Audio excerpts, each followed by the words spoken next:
Some people have a deep, abiding respect for the natural beauty that was once this country.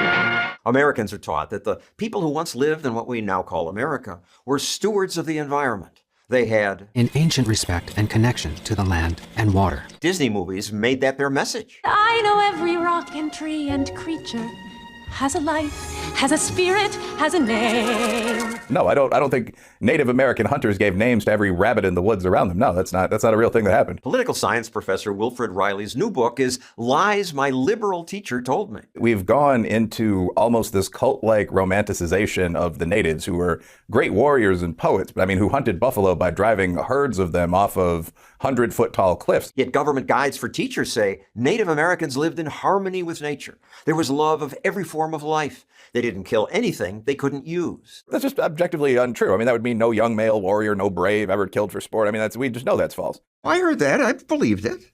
Well, I believed it too because I was 8. Students are rarely taught that natives also took slaves and considered them objects of wealth. The morality of today didn't exist anywhere in the world until about 60 years ago. U.S. government curriculum guides also claimed there was no prejudice, no major wars. Nonsensical. In the Aztec capital, there were 90-foot towers of human skulls that were brought back from their defeated enemies. Some tribes even practiced cannibalism, eating enemies they killed. But still I cannot see if the savage one is me. Yet the myth of peaceful natives lives on.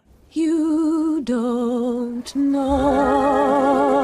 You're looking at people saying the absolute opposite of reality. When myths persist despite obvious objective reality, that's an indicator of a kind of brain virus among people who want the myth to be real. Why does the myth of peaceful, harmonious living among Indians versus uniquely evil oppression by Europeans live on? All this to me is just downstream from Marxism. It's true that at colleges today, the most assigned economist is Karl Marx. Students are taught that Western values are bad. Critical race theory amplifies that. Critical race theory is communist theory with the rich man replaced by the white man. Westerners and white people being so evil. Why is it so popular? I think that a lot of rich people don't like their father.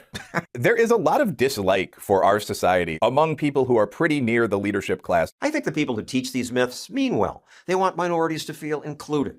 But teachers should at least also teach that America's sins were not unique. That just about every society had slavery, cruel wars, and environmental destruction. The seldom taught good news is that in the last century, the West led the world in making things better. The Geneva Convention saying that you can't abuse prisoners of war who tried to kill you, the last of those was signed in, I believe, 1949. Most of the world is getting better, and the much maligned capitalist countries now are largely responsible for lifting people out of poverty and protecting the environment. They ought to teach that.